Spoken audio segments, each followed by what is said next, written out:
சக்தி ஓம் சக்தி ஓம் சக்தி ஓம் ஆதிசக்தி மகாசக்தி பராசக்தி ஓம் இச்சாசக்தி கிரியாசக்தி ஞானசக்தி ஓம் பிரம்மசக்தி விஷ்ணு சக்தி சிவசக்தி ஓம்.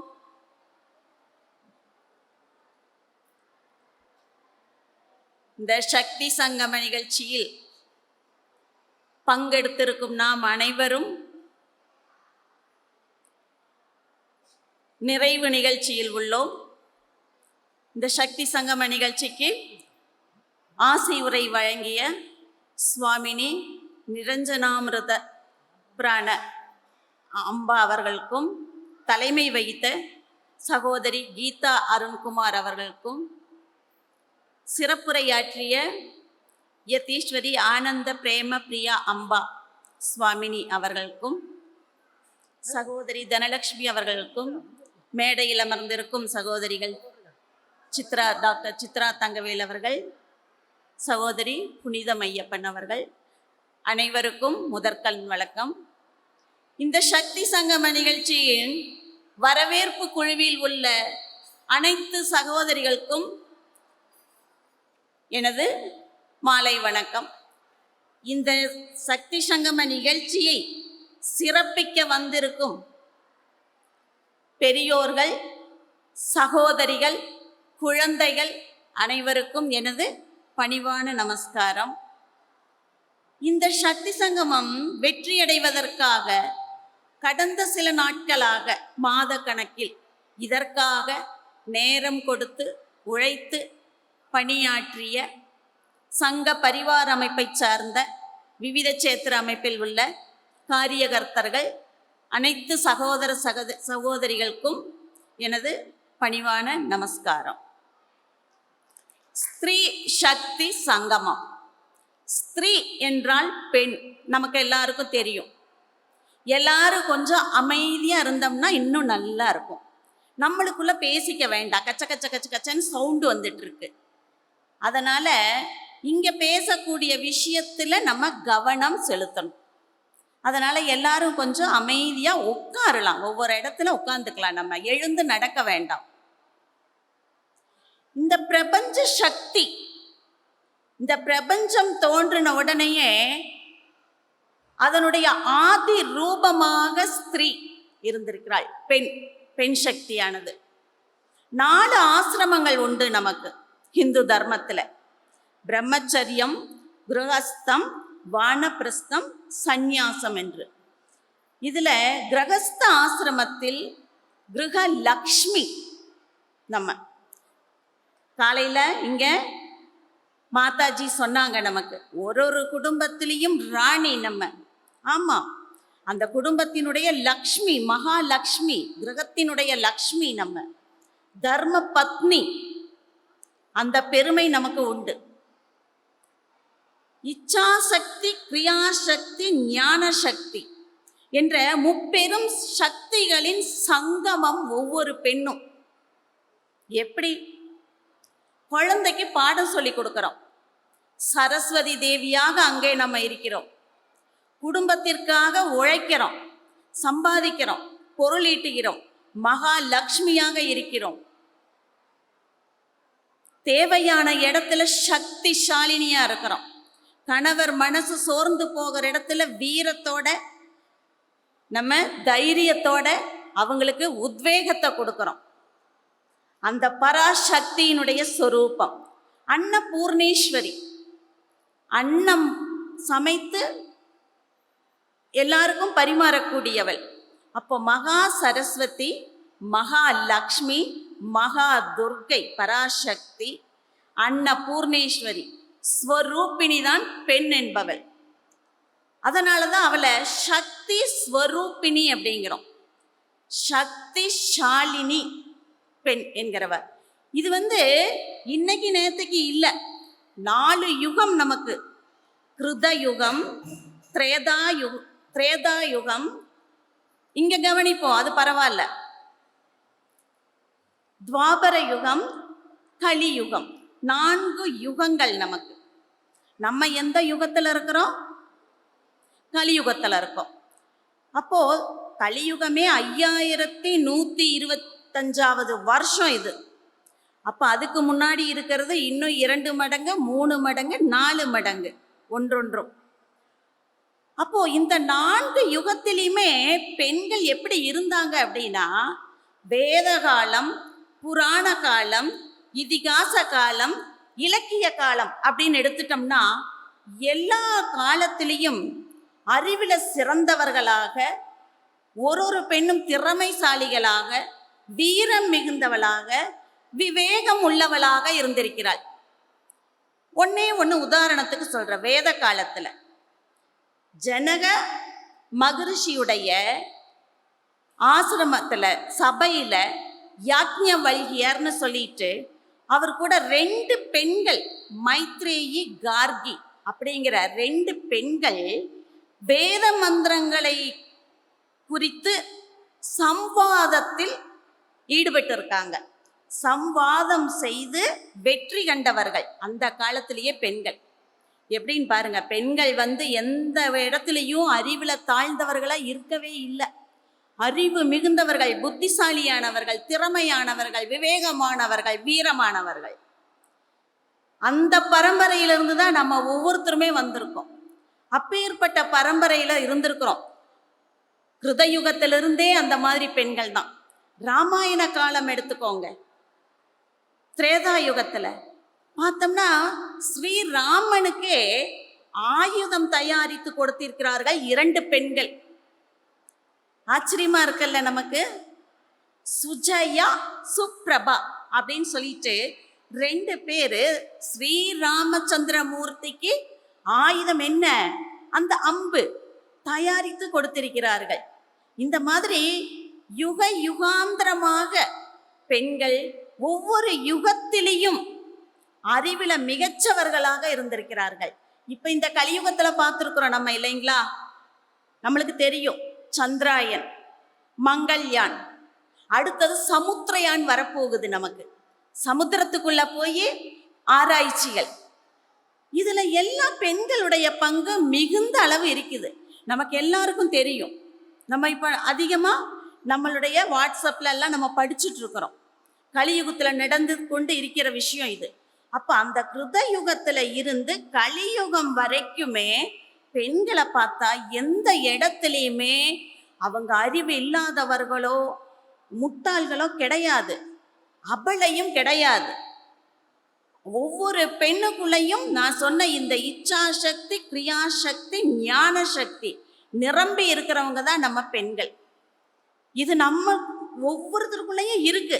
அடி மனசுல ஆழத்துல உறங்கி கிடக்குது நமக்கெல்லாம்.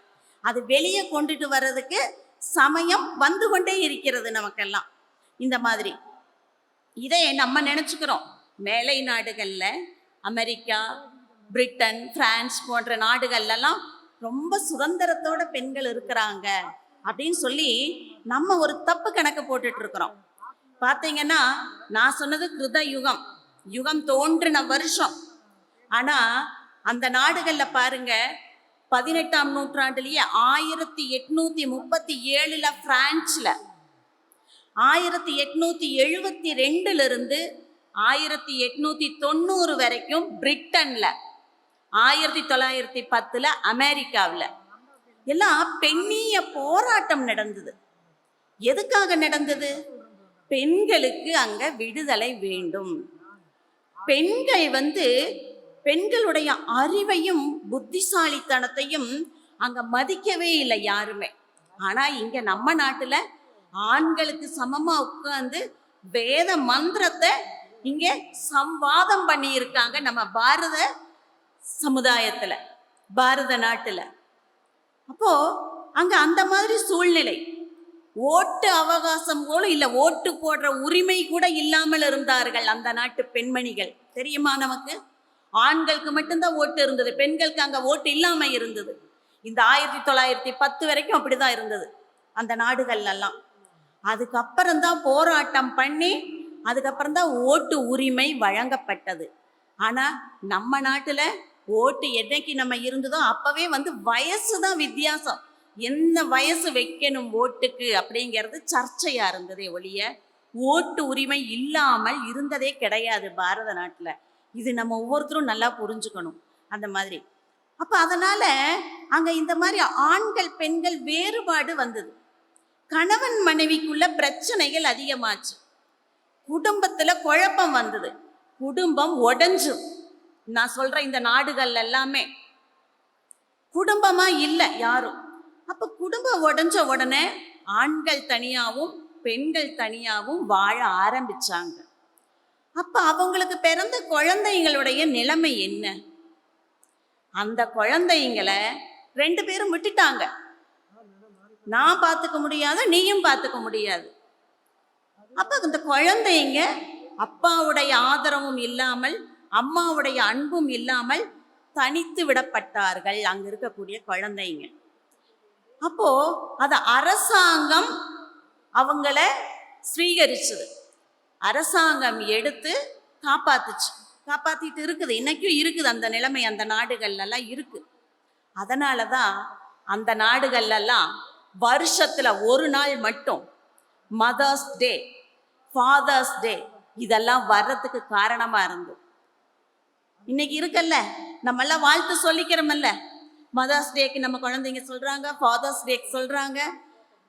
இதெல்லாம் நம்ம நாட்டுல வந்த கலாச்சாரமே கிடையாது, அந்த நாட்டு கலாச்சாரம்.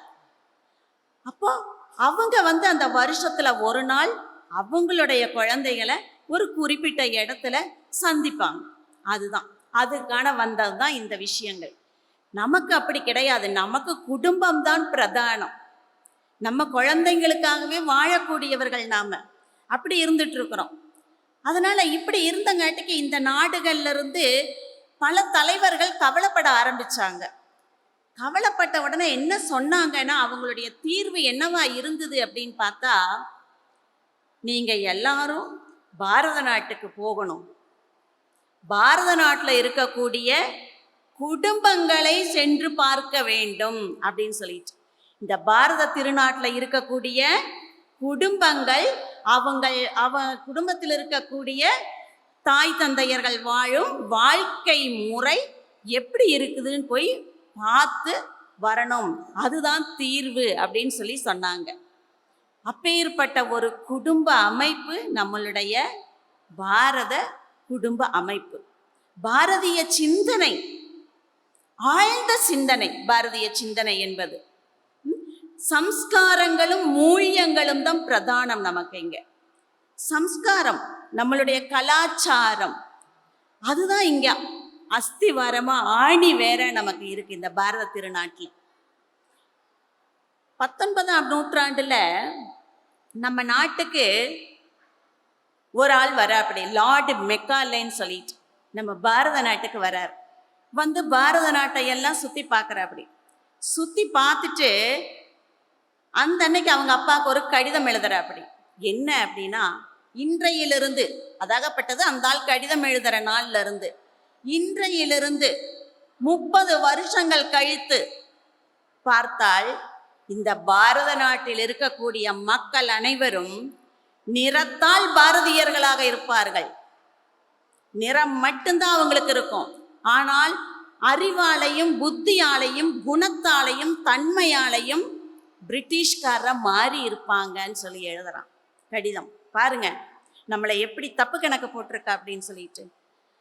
அவன் எழுதி போட்ட உடனேயே அந்த வருஷமே நம்மளுடைய பாரதத்துல மேற்கு வங்காளத்துல ஒரு குழந்தை ஜெனிக்குது, கதாதரன் அப்படின்னு சொல்லிட்டு. நமக்கு தெரியுமா யாருக்காவது அந்த பேரு? தெரியாது, சொல்றேன் நான். கதாதரன் உடைய ஜனனம் வருது மேற்கு வங்காளத்துல. வளர்ந்துட்டு வரார், சின்ன குழந்தை. அந்த குழந்தை தெய்வீக குழந்தை. அந்த குழந்தைய ஒரு பெண்மணி. அப்போ இந்த கதாதரனுடைய ஜனனம் வந்தாச்சு. அப்போ ஒரு அம்மா அங்க வராங்க. எந்த கிராமத்திலிருந்து வந்தாங்கன்னு தெரியாது, எந்த திசையிலிருந்து வந்தாங்கன்னு தெரியாது. அந்த கதாதரன் முன்னாடி வராங்க. அவங்க தாந்திரீக வித்தையில நிபுணத்துவம் பெற்றவங்க. அம்பா பைரவின்னு சொல்லி அவங்களுடைய பெயர். அந்த குழந்தைக்கு அறிவும் ஞானத்தையும் கொடுத்து தன்னுடைய சிஷ்யராக எடுத்துக்கிறாங்க. அப்புறம் இருக்கிறதா ராமகிருஷ்ண பரமஹம்சர் ஆகிறாரு கதாதரர். இந்த மாதிரி அம்பா பைரவின்னு சொல்லி ஒரு பெண்மணி இருக்காங்க.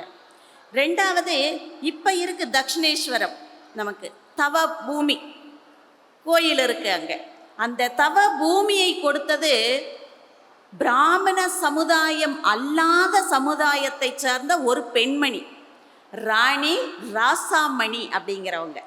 இரண்டாவது பெண்மணி வந்தாச்சு. மூன்றாவதாக சக தர்மிணியாக அம்பா காலையில் சொன்னாங்க இல்லையா, அன்னை சாரதா தேவி, சாரதா மாதா சக தர்மிணியாக வராங்க ராமகிருஷ்ணர் கூட.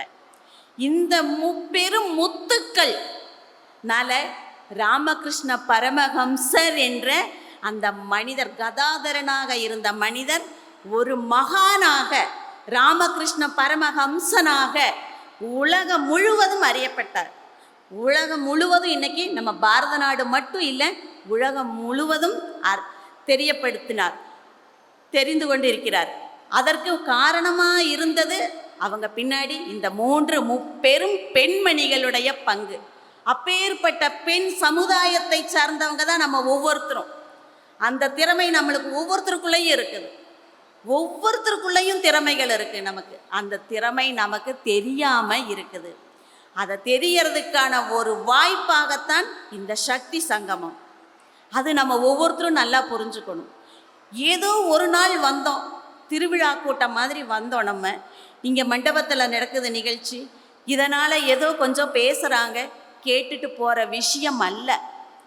நம்ம ஒவ்வொருத்தருக்குள்ளேயும் உறங்கி கிடக்கிற அந்த ஆத்ம சக்தியை தட்டி எழுப்பணும். அதுக்காகத்தான் வந்திருக்கிறோம் இங்கே. அம்பா சொன்னாங்க இல்லையா, சீதா தேவியுடைய கதை சொன்னாங்க. ராவணன் கொண்டு போய் வச்சாச்சு, சிறை வச்சுட்டான். ராவணன் ஒவ்வொரு முறையும் பேசுகிறான் சீதைகிட்ட. காலையில் அம்பாவே சொல்லிட்டாங்க அந்த விஷயத்தை. புல்லுக்கு சமம் ராவணன். இந்த ராவணனுக்கு அவ்வளோ மாபெரும் சக்தி அவனுக்கு இருந்தது. சிவ பூஜை அப்படி செய்யக்கூடியவன், வீணை வாசிக்கக்கூடியவன், நல்ல பாட்டு பாடக்கூடியவன், அவ்வளோ ஞானம் உள்ளவன் அவன். அத்தனை சக்தியும் அவனுக்குள்ள இருந்தது. அவன் பாட்டில் மயங்கி சிவபெருமான் அப்படியே லயிச்சு போயிடுவார். ராவணன் வீணை எடுத்து வாசித்தாலும், ராவணன் பாட்டு பாடினாலும் சிவன் அங்கே சரண்டர் ஆயிடுவார். அப்பேற்பட்ட சக்தி இருந்த ராவணன் ஒரு சின்ன ஒரு கெட்ட புத்தினால என்ன ஆச்சு கதை. அப்படி ஒரு பெரிய ஆஜானு பாகுவாக இருந்தான். சீதைக்கு புல்லுக்கு சமம். காரணம், சீதைக்குள்ள இருந்த அந்த ஆத்ம விஸ்வாசம், அந்த ஆத்ம நம்பிக்கை, தன்னம்பிக்கை, தைரியம், இதுதான் சீதையை காப்பாத்துச்சு. வைராக்கியம், அதை வைராக்கியம்னு சொல்லணும் நம்ம. அதே தான் நமக்கு ஒவ்வொருத்தருக்குள்ளேயும் இருக்குது. அந்த சீதையினுடைய வகையில் வந்தவங்க தான் நம்ம எல்லாரும். அதே வைராக்கியம் நம்ம ஒவ்வொருத்தருக்குள்ளேயும் இருக்குது. அதே ஆத்ம விஸ்வாசம் நமக்குள்ள இருக்குது. ஆத்ம நம்பிக்கை நம்மளுக்குள்ள இருக்குது. இதை நம்ம கண்டுபிடிக்கணும். அதற்கான ஒரு வாய்ப்பாக இந்த சக்தி சங்கமம் நமக்கு அமையணும். 1000 வருஷத்துக்கு மேலே இந்த நாடு அடிமைத்தனத்தில் இருந்தது. அப்போ அடிமைப்பட்டு கிடந்தாலும் நம்ம ஒன்றும் தளர்ந்து போகலை. நிறைய சேத்திரங்கள் சூறையாடப்பட்டுச்சு. இப்போ அயோத்தி கூட நமக்கு தெரியும் எப்படி ஆகி நம்ம இப்போ மீட் எடுத்துருக்குறோன்னு சொல்லிட்டு. இந்த மாதிரி நிறைய சேத்திரங்கள். நம்ம ஒரே ஒரு விஷயம் படிச்சிருக்கோம், 17 முறை படையெடுத்து வந்தான்னு தான் படிச்சிருப்போம். படையெடுத்து கோயிலை நாசம் பண்ணுனா, கொள்ளையடிச்சிட்டு போனா, ஆயிரக்கணக்கான யானைகள்லையும் குதிரைகள்லையும் கொள்ளையடித்து கொண்டுட்டு போனான். ஒவ்வொரு முறையும் மீட்டு எடுத்தோம் அந்த கோயிலை. இன்றைக்கும் இருக்குது சோம்நாத்தில் நமக்கு அந்த கோயில். அப்போது நம்ம மீட்டு எடுத்தோம். சேத்திரங்கள் சூறையாடப்பட்டுச்சு. நூற்றுக்கணக்கில் ஆயிரக்கணக்கில் வீராங்கனைகளை பலி கொடுத்தோம். அப்பவும் நம்ம தளர்ந்து போகவே இல்லை எந்த இடத்துலையும். ஆனால் இன்னைக்கு ஒரு தளர்வு நமக்குள்ள வருது அப்படின்னா என்ன காரணம்? இதை யோசிக்கணும் நம்ம. அந்த தளர்வு எதனால நமக்குள்ள வருது?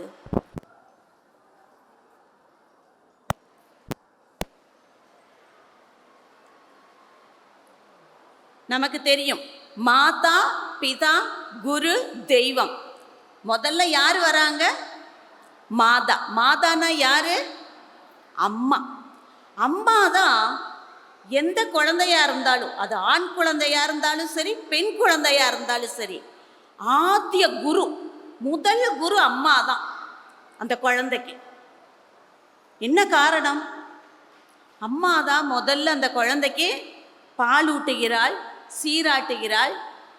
ஒரு விஷயத்த முதல்ல அந்த குழந்தைக்கு அவளோட பாஷையில் அந்த வயிற்றுக்குள்ள இருக்கும் பொழுதே ஒரு தொடர்பில் அந்த பேசக்கூடிய அம்மாவுடைய அந்த ஸ்பரிசம் அந்த குழந்தைக்கு கிடைக்குது. அம்மா தான் முதல் குரு எந்த குழந்தையா இருந்தாலும். இன்னைக்கு நம்ம நாட்டில் ஆண் குழந்தைகளும் பெண் குழந்தைகளும் சீரழியறாங்கன்னா அதுக்கு காரணமும் யாரா இருக்கணும்? அம்மாமார்களாக தான் இருக்கணும்.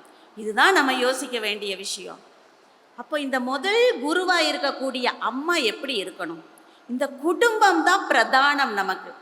குடும்பம் அப்படிங்கிறது ஒரு ரதம் அப்படின்னு ராஷ்டிர சேவிகா சமிதியினுடைய ஸ்தாபகர் வந்தனைய லக்ஷ்மிபாய் கேல்கர் சொல்கிறாங்க. குடும்பம் அப்படின்னா ஒரு ரதம் அப்படின்னா தேர், ஒரு தேர் மாதிரி இருக்கணும் குடும்பம். அந்த தேரில் இருக்கக்கூடிய மூர்த்திகளாக இருக்கணும். அந்த குடும்பத்தில் இருக்கிறவங்க எல்லாரும் மூர்த்திகளாக இருக்கணும் அந்த தேரில். அப்போது அந்த குடும்பத்தோட சக்கரமா பெண்ணுங்கிறவ கிடையாது. அதை வழிநடத்தக்கூடிய சாரதி தான் பெண். அந்த ரதத்தை, அந்த தேரை இழுத்து கொண்டுட்டு போகக்கூடிய வழி நடத்தக்கூடிய சாரதி தான் பெண் என்பவள், தாய் என்பவள் அப்படின்னு. அந்த தாய்க்கு தெரியும் இந்த குடும்பத்தை எந்த வழியில கொண்டுட்டு போகணும், எந்த மார்க்கத்தில் கொண்டுட்டு போகணும், எங்க மேடு பள்ளம் இருக்கு, எங்க குண்டு குழி இருக்கும். ஒரு ரதம் போகணும்னா மேடு பள்ளம் குண்டு குழி. நான் சொல்றதை இங்க நீங்க குடும்பத்துல புரிஞ்சுக்கணும். அப்போ இந்த குடும்பத்துல எங்க சீர் பண்ணணும், யாருகிட்ட எப்படி பேசணும், குடும்பத்துல யாரை சரி பண்ண வேண்டும், கணவனை சரி பண்ண வேண்டிய இடத்துல கணவனை சரி செய்யணும், ஆண் குழந்தைகளை சரி செய்ய வேண்டிய இடத்துல ஆண் குழந்தைகளை சரி செய்யணும், பெண் குழந்தைகளை சரி செய்ய வேண்டிய இடத்துல பெண் குழந்தைகளை சரி செய்யணும். பெண் அம்மா அப்படின்னா ஒரு சர்வகலா பாடசாலை. அவள் சர்வ கலைகளும் நிறைந்தவள். சர்வ கலைனா என்ன? எல்லா கலையும் அவளுக்கு தெரியும், நேக்கு போக்கு தெரியும். இதனுடைய ஒரு பாடசாலை தான் அவ. அவள்கிட்ட இருந்து தான் அந்த சந்ததி படிக்க போகுது. இப்போ இன்னைக்கு படிக்கிற படிப்பு வாழ்க்கை கல்வி இல்லை நமக்கு. அதைத்தான் நம்ம நல்லா புரிஞ்சுக்கணும். நம்ம இன்னைக்கு புத்தகத்தில் குழந்தைங்க படிக்கலாம், 100க்கு 100 மார்க் வாங்கலாம். அது நம்மளுடைய வாழ்க்கை கல்வி இல்லை. வாழ்க்கை கல்வி, வாழ்க்கை பாடம்ங்கிறது நம்ம குடும்பத்திலிருந்து படிக்க வேண்டிய விஷயம். குடும்பம் தான் அதை கொடுக்கணும். அந்த குடும்பங்கள் ஒன்னொன்றும் நல்லா இருந்ததுன்னா இந்த ஒரு கிராமமும் நல்லா இருக்கும். ஒரு கிராமம் நல்லாச்சுன்னா ஒரு சமுதாயமே, சமூகமே நல்லா இருக்கும். அப்போ நம்மளுடைய நாடு நல்லா இருக்கும், இந்த உலகம் நல்லா இருக்கும். அப்போ எங்கிருந்து ஆரம்பிக்க வேண்டியதாக இருக்குது? நம்ம வீட்டில் அம்மாமார்கிட்ட இருந்து ஆரம்பிக்கணும். இந்த கலியுகத்தில் பார்த்தீங்கன்னா சங்கே சக்தி கலியுகே அப்படிங்கிறது, இந்த மாதிரி அமைப்புகள் தான் சக்தி நமக்கு. அதுதான் இதனுடைய அர்த்தம், சங்கே சக்தி கலியுகே அப்படிங்கிறது. அப்போ இந்த மாதிரி ஒரு அமைப்புகள் மூலமாக நம்ம நல்ல காரியங்கள் நமக்கு எல்லாருக்கும் இருக்கு உள்ளுக்குள்ளார. நான் ஏதாவது நல்லது பண்ணணும். ஒரு விஷயமும் பேப்பரில் பத்திரிக்கையில் படிக்கும் பொழுது கவலைப்படுறோம், நம்ம வேதனைப்படுறோம். ஆனால் என்ன பண்ணுறோம்? கொஞ்ச நேரத்துக்கு அது நம்ம மனசில் இருக்குது, அப்புறம் மாயை மாதிரி மறைஞ்சு போயிடுது நம்மளை விட்டு. யோசிக்கணும், சிந்திக்கணும், என்ன செய்ய முடியும் என்னால் இந்த சமுதாயத்திற்கு அப்படின்னு சொல்லிட்டு. அப்போ என்ன செய்யணும்னா, நான் நல்லவர்களோட இணையணும், நல்ல அமைப்புகள் கூட இணையணும். பல அமைப்புகள் இருக்குது நமக்கு. நமக்கு நல்ல சத் சங்கம் வேணும். பெண்களை ஒன்று திரட்டணும், நம்மளுடைய பெண்கள் ஒன்று இணையணும். நம்மளது தர்மத்தின் அடிப்படையில் தான் நம்மளுடைய வாழ்க்கை முறை. அக்கா அழகாக சொன்னாங்க இல்லைங்களா, ஆண் ஆதிக்கம் என்றோ பெண் ஆதிக்கம் என்றோ இல்லை. இங்கே தர்மத்தின் அடிப்படையில் தான், இங்கே தர்மம் தான் அடிப்படை நமக்கு. அப்போ இந்த தர்மம் நல்லா இருந்ததுனா தான் இந்த நாடு நல்லா இருக்கும். அந்த தர்மத்தை காக்க வேண்டிய கடமையும் பொறுப்பும் ஒரு பெண்கள் கையில் தான் நம்மக்கிட்ட இருக்குது அப்படிங்கிறத நம்ம நல்ல ஞாபகம் வச்சுக்கணும். இன்னைக்கு நம்ம பார்க்குறோம், ஒவ்வொரு வருஷமும் ஒவ்வொரு மாவட்டத்திலிருந்தும் எத்தனை பெண் குழந்தைகள் காணாமல் ஆகிறாங்க. நமக்கு தெரிஞ்சு ஏதோ 1-2 இருக்கலாம். ஒவ்வொரு வருஷமும் நூற்றுக்கணக்கான குழந்தைங்க காணாமல் போயிட்டு இருக்காங்க. எங்கே போகிறாங்க, எந்த வழியில் போகிறாங்க?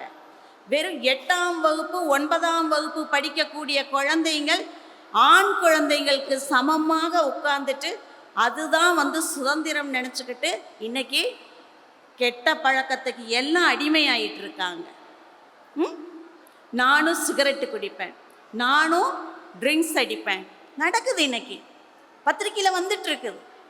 8ஆம் வகுப்பு 9ஆம் வகுப்பு படிக்கக்கூடிய பெண் குழந்தைகள். என்ன வேதனையான விஷயம். நம்ம எந்த பரம்பரையில் வந்திருக்கிறோம்? நம்ம சீதை வாழ்ந்த பரம்பரை நம்மளுது, திரௌபதி வாழ்ந்த பரம்பரை நம்மளுடையது. காலையில் இப்போ கதை சொன்னாங்கல்ல, கமலாவதி தாயார் எப்படி தியாகம் பண்ணியிருக்காங்க. அப்போ இந்த மாதிரி பரம்பரையில் வந்த நம்ம குழந்தைங்களுக்கு எதுவுமே சொல்லி கொடுக்கல. நம்ம அதனால தான் சரியாக வழி நடத்தாததுனால தான் குழந்தைங்க என்ன பண்ணுறதுன்னு தெரியல. அதுக்கு ஒரு உதாரணம் நம்ம ஈரோட்லேயே நடந்திருக்கு. இப்போ வருதே, ஒவ்வொரு மாவட்டத்துலேயும் ஒவ்வொரு இடத்துல ஹாப்பி ஸ்ட்ரீட். என்னது ஹாப்பி ஸ்ட்ரீட்? வந்திருக்கா இல்லையா? தெரியுமா இல்லையா உங்களுக்கெல்லாம்? நம்ம ஈரோடு பெரியார் நகரில் நடந்த சம்பவம் இது. ஏன் நீங்கள் வீட்டுக்குள்ளே நம்ம ஹாப்பியாக இல்லையா யாரும்? ஹாப்பி ஸ்ட்ரீட்னா என்ன? நம்ம எல்லாரும் ஆணும் பெண்ணுமா சேர்ந்துட்டு ரோட்டில் வீதியில் கூத்தடிக்கிற விஷயமாக ஹாப்பி ஸ்ட்ரீட்டுங்கிறது மிக மிக வேதனையான விஷயம். நம்மளுடைய கலாச்சார சீர்கேடுக்கான விஷயம் இது. நம்ம இன்னும் தூங்கிட்டே இருந்தோம்னா இன்னும் இது மாதிரி பல சம்பவங்கள் நடக்கும் நம்ம நாட்டில். நம்ம அதுக்கு அனுமதி கொடுக்க கூடாது. ஹாப்பி ஸ்ட்ரீட் என்ன? மார்கழி வந்தாச்சு. மார்கழி மாதம் யாருக்குரிய மாதம்? தெய்வர்களுடைய மாதம். தேவர்கள் உடைய பகல் பொழுது இந்த மார்கழி மாதம்ங்கிறது. அதனால தான் அதிகாலையில் எழுந்து குளித்து வாசலில் கோலெல்லாம் போட்டு கோயிலுக்கு போகணும். பூஜா புனஸ்காரம், திருப்பாவை, திருவெண்பாவை இதெல்லாம் படிக்கணுங்கிறது. அந்த ஹாப்பி ஸ்ட்ரீட்டை இப்போ கொண்டாடுங்க.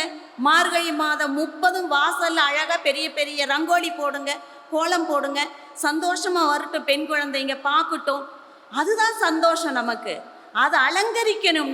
நம்ம இருக்கக்கூடிய வீதியை, ஏரியாவை அப்படிதான். இதுதான் ஹாப்பி நமக்கு. மக்கள் ஒன்று கூடி நம்ம நல்ல விஷயம் செய்யறது தான் ஹாப்பி. கூத்தடிக்கிற விஷயத்துக்கு பெரிய ஹாப்பி இல்லை. அவங்களுக்கு அந்த நேரம் இருக்கலாம். இது சமுதாய சீர்கேடு. நம்ம குழந்தைங்க தவறான வழியில் போகக்கூடியதுக்கான மார்க்கம் அது. அதை புரிஞ்சுக்கணும் ஒவ்வொருத்தரும். அந்த மாதிரி விஷயம் நம்ம பகுதிகளில் நடக்குது அப்படின்னா நம்ம அதை போராடி அந்த மாதிரி நிகழ்ச்சிகள் நடக்க அனுமதி கொடுக்காம இருக்கணும் நம்ம ஒவ்வொருத்தரும். அந்த பொறுப்பும் கடமையும் இங்கே இருக்கிற ஒவ்வொருத்தருக்கும் இருக்குது. நமக்கு ஏதோ அங்கே நடக்குது இங்கே நடக்குது, நான் இதை பற்றி பார்க்க வேண்டிய அவசியம் இல்லைன்ட்டு இருக்கக்கூடாது. 2 தலைமுறையை காக்க வேண்டிய பொறுப்பு ஒவ்வொரு பெண்ணுக்கும் இருக்குது, ஒவ்வொரு பெண்மணிக்கும் இருக்குது. முடியும் நல்லா நம்மளால. நம்மளுடைய மகள்கள், மகன்கள், நம்மளுடைய பேர குழந்தைங்க 2 தலைமுறை காப்பாற்ற வேண்டிய பொறுப்பும் கடமையும் ஒவ்வொரு பெண்ணுக்குள்ளும் இருக்குது. இல்லை என்றால் இந்த மாதிரி சீர்கேடுகள் நம்மை நச்சரித்து கொண்டு இருக்கும். அதற்கு அனுமதி கொடுக்காம நம்ம ஜாக்கிரதையாக இருக்கணும். அதனால் இங்கே வந்திருக்கிற நாம் ஒவ்வொருத்தரும் அம்மாமார்கள் தான். ஒவ்வொரு அம்மாவும் எப்படி இருக்கணும்னு. அயோத்திக்கு கிளம்பி போகிறாங்க. வனவாசம் முடிவாயிடுச்சு. 14 ஆண்டுகள் வனவாசம். ஸ்ரீராமரும் சீதாதேவியும் புறப்பட்ட உடனே லக்ஷ்மணன் நானும் வரேன்னு சொல்லிட்டு புறப்படுறார். அப்போது அந்த அம்மா என்ன சொன்னாங்க தெரியுமா?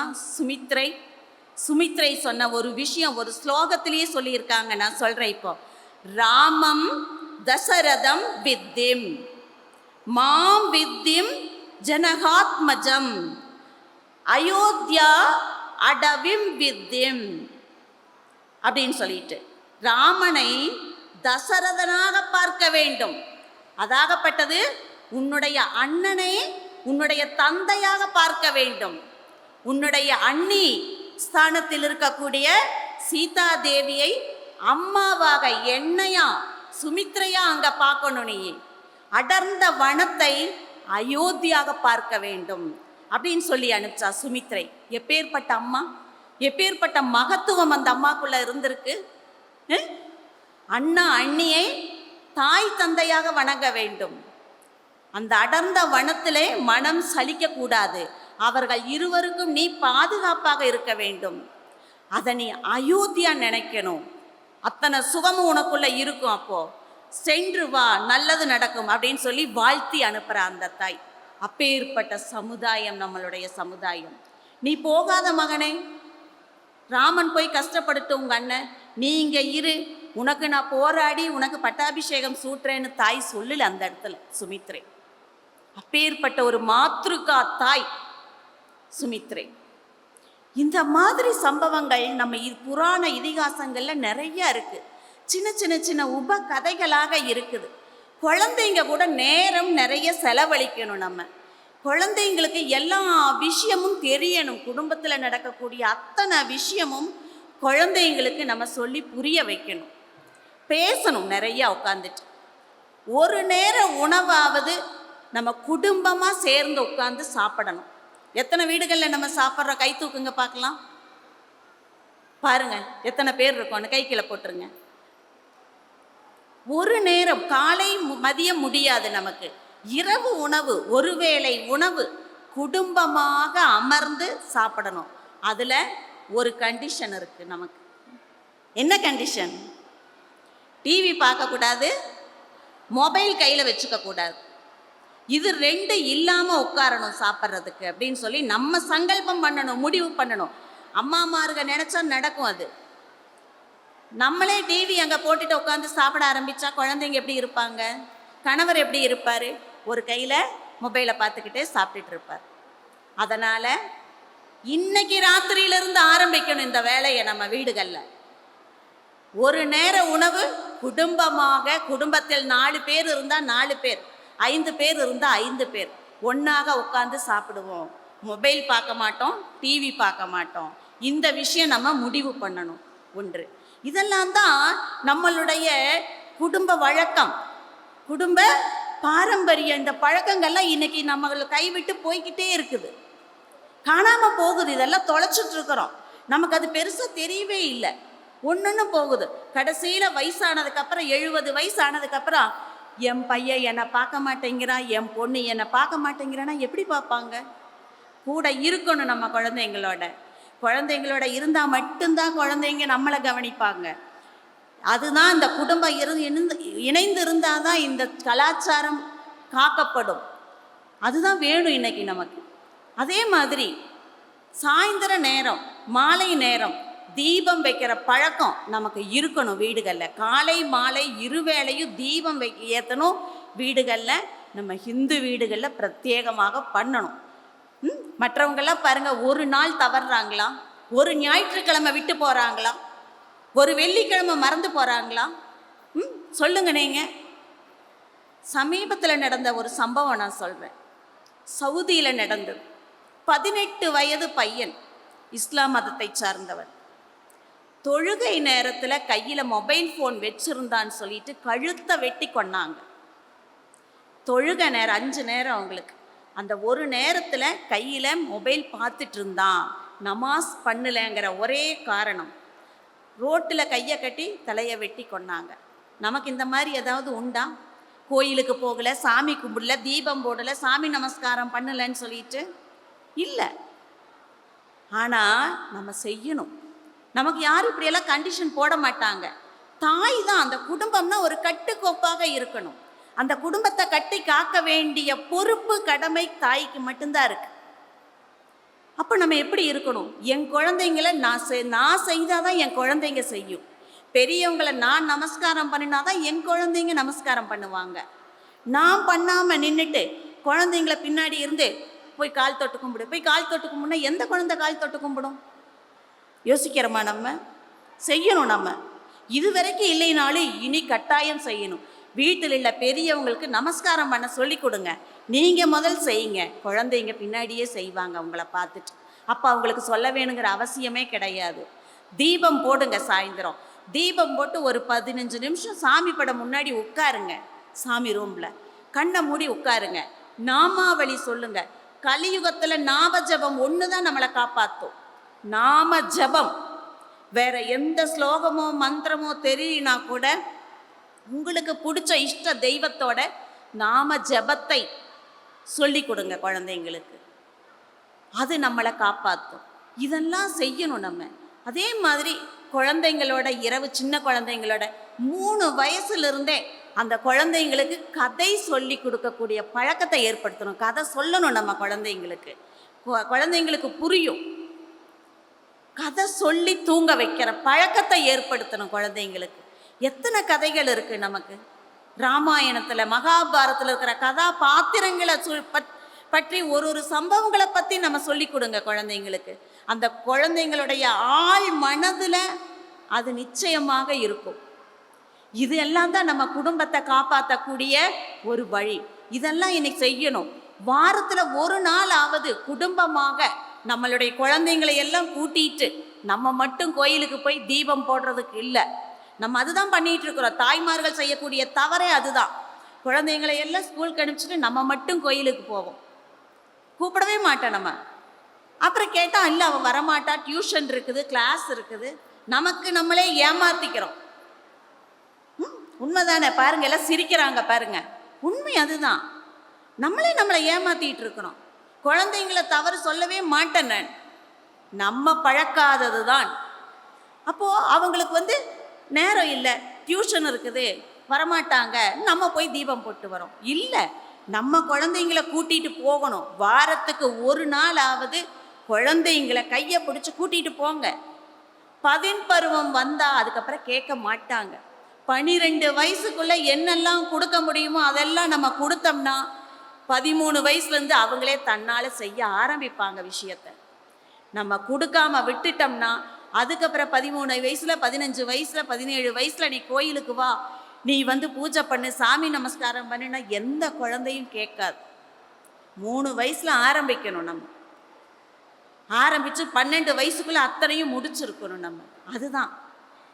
அப்போ அந்த குழந்தைக்கு 13லேருந்து ஆட்டோமேட்டிக்காக அது செய்ய ஆரம்பிக்கும் நம்மளை பார்த்து. நம்ம பழக்கணும். இதெல்லாம் குடும்பம் சொல்லி கொடுக்காம வேற எங்கே சொல்லி கொடுக்க முடியும் நமக்கு? முதல்ல குருகுல கல்வி இருந்தது. குருகுலம் போனால் அங்கே எல்லாமே நமக்கு கிடைக்கும். ஆனால் இன்னைக்கு அந்த மாதிரி பள்ளிக்கூடங்கள் மிக மிக குறைவு. நமக்கு பள்ளிக்கூடங்கள் நிறையா இருக்குது. இந்த மாதிரி ஒரு நல்ல நம்மளுடைய சம்ஸ்கார ரீதியாக சொல்லி கொடுக்கக்கூடிய பள்ளிக்கூடங்கள் மிக மிக குறைவாக உள்ளது. அதனால் இது குடும்பம் தான் பொறுப்பு, இதுக்கு தாய் தான் பொறுப்பு. இது நம்ம அப்படி அந்த மாதிரி சொல்லி கொடுக்கணும் குழந்தைங்களுக்கு.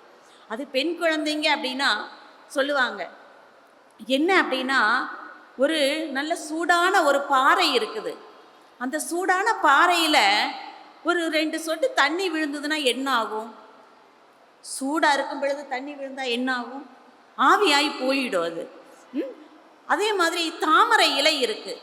தாமரை இலையில் தண்ணி விழுந்ததுன்னா என்ன ஆகும்? அப்படியே உருண்டு நிற்கும் அந்த தண்ணி. இதே சிப்பி இருக்குது.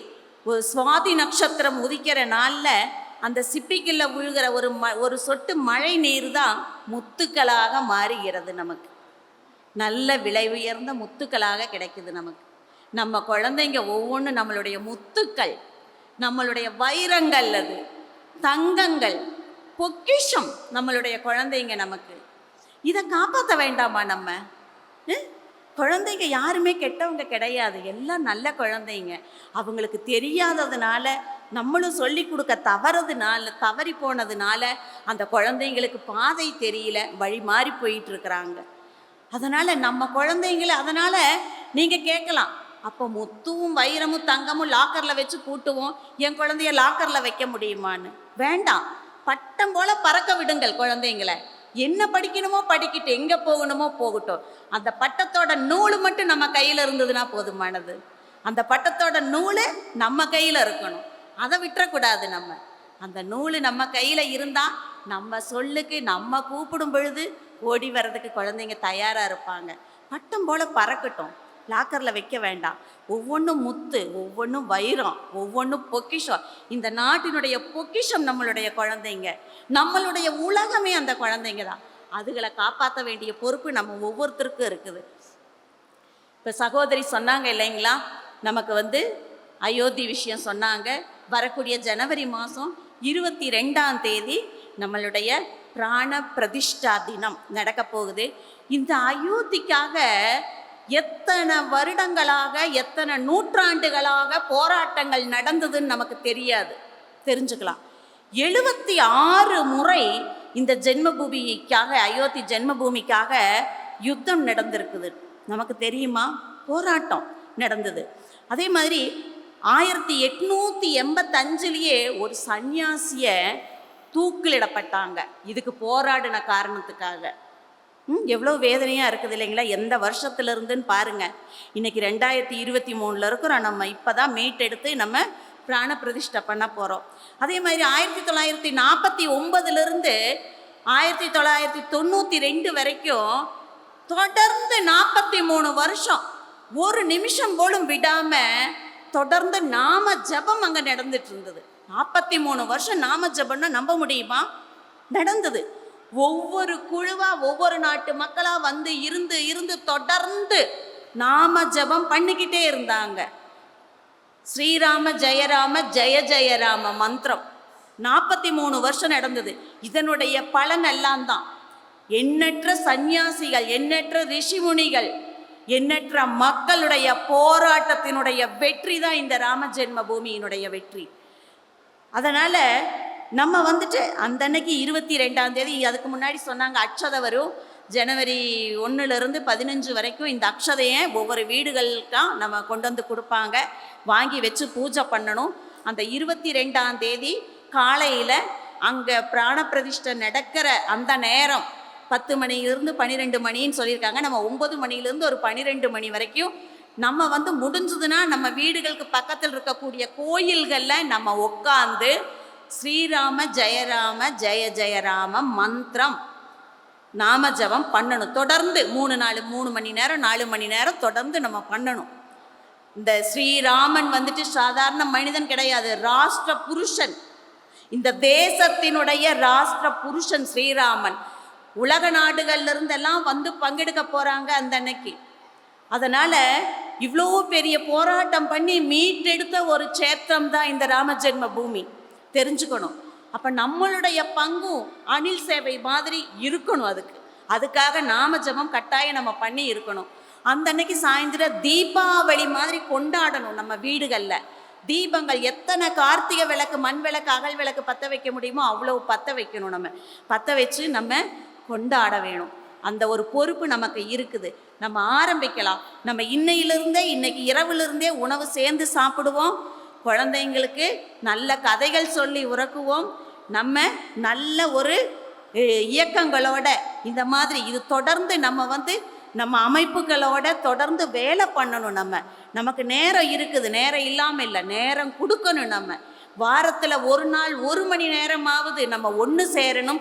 ஒரு கந்தசஷ்டி கவசமாவது படிக்கணும், ஒரு சிவபுராணமாவது படிக்கணும், ஒரு சத்சங்கமாவது கேட்கணும், ஏதாவது ஒரு திருவிளக்கு பூஜையாவது மாதத்தில் ஒரு நாள் நம்ம பங்கெடுத்து செய்யணும். இதெல்லாம் தான் நல்ல காரியங்கள் நம்ம நாட்டுக்காக செய்யறது. இதில் வெற்றி கிடைக்கும். அது ஈரோடு மாவட்ட மக்களுக்கு சொல்லவே வேண்டாம். ஏற்கனவே இந்த மாதிரி செய்து வெற்றி பெற்றவர்கள் நம்ம அனைவரும் ஞாபகம் இருக்கா? நமக்கு ஈரோடு பெரிய மாரியம்மன் நிகழ்ச்சிக்காக ஒவ்வொரு வருடமும் இதே மாதிரி இத்தனை பெண்களும் ஒன்று சேர்ந்து நம்ம போராட்டம் பண்ணுவோம். போராட்டம் பண்ணி இதே மாதிரி ஒரு நாள் முழுக்க ஒரு மண்டபத்தில் உட்கார்ந்துருப்போம். இதே மாதிரி நல்ல விஷயங்களை பற்றி சிந்திப்போம், பேசுவோம், அங்கே விளையாடுவோம், பாட்டுக்கள் சொற்பொழிவுகள்லாம் இருக்கும். இருந்து வெற்றி கிடைச்சதா இல்லையா? நமக்கு வெற்றி நிச்சயம். பெண்கள் மனசு வைத்தால் வெற்றி நிச்சயம். பெண் சக்தி பெரும் சக்தி, முப்பெரும் சக்திகளின் சங்கமம்னு சொல்லியிருக்க. இந்த சங்கமம் நமக்குள்ள இருக்குது. இதை வெளியே கொண்டுட்டு வர்றதுக்கான வாய்ப்பு தான் இந்த சக்தி சங்கமம். அதனால் இனியும் வீட்டில் நம்ம தூங்கிட்டு இருக்கக்கூடாது, சீரியல் பார்த்துட்டு இருக்கக்கூடாது. அதெல்லாம் தான் நாட்டுக்கு சீர்கேடாக இருக்குது. அந்த மாலை பொழுது நேரத்தில் தயவு செய்து 6 மணியிலிருந்து ஒரு 8 மணி வரைக்கும் சீரியல் பார்க்காதீங்க. அது திரு சந்தியா நேரம், அது பிரார்த்தனைக்கு உண்டான நேரம், படிக்கிறதுக்கு உண்டான நேரம். அந்த நேரத்தை குழந்தைங்களோட செலவழியுங்க. அந்த நேரத்தை அந்த தொலைக்காட்சி பெட்டி முன்னாடி உட்கார்ந்து நாசம் பண்ணாதீங்க அந்த நேரத்தை. அதனால் அந்த நேரமெல்லாம் நமக்கு இருக்குது. அதனால் வாரத்தில் ஒரு நாள் 1 மணி நேரம் நம்ம பகுதிகளில் ஒரு ஏரியாவிலேருந்து எத்தனை பேர் வந்திருக்கிறோன்னு தெரியும். அவங்க எல்லாரும் சேர்ந்து ஒரு இடத்துல உட்காந்து புத்தகம் வச்சு ஒரு சிவபுராணம் படிக்கலாம், ஒரு கந்தசஷ்டி படிக்கலாம். நமக்கு என்ன தெரியுதோ அதை நம்ம செய்யலாம். சரிங்களா? அது செய்யணும். இந்த ஸ்ரீராம மந்திரத்திலிருந்து ஆரம்பிக்கலாம். உடனே இல்லைன்னா கூட 22ஆம் தேதி ஸ்ரீராம் ஜெயராம் ஜெய ஜெயராம மந்திரம் சொல்லிட்டு அதிலிருந்து வாரத்தில் ஒரு நாள் 1 மணி நேரம் நான் இந்த நாட்டுக்காக, இந்த சமுதாயத்துக்காக, இந்த ஹிந்து தர்மத்துக்காக நான் கொடுப்பேன். அந்த பெரிய பொறுப்பும் கடமையும் எனக்கு இருக்கு. நாளைக்கு என் குழந்தைகளும் என்னுடைய பேர குழந்தைகளும் ஒரு ஹிந்துவாக இந்த நாட்டில், இந்த பாரத சமுதாயத்தில் இருக்கணும்னா என்னோட பங்கு ஒரு அணில் சேவையா இருக்கணும் அப்படின்னு சொல்லி ஒவ்வொருத்தரும் அதுக்கு நீங்கள் மனசு வைக்கணும், நேரம் கொடுக்கணும், இந்த காரியங்கள் செய்யணும் அப்படின்னு சொல்லி கேட்டுட்டு உங்களுக்கு எல்லாருக்கும் நன்றி சொல்லி விடைபெறுகிறேன். நன்றி, வணக்கம்.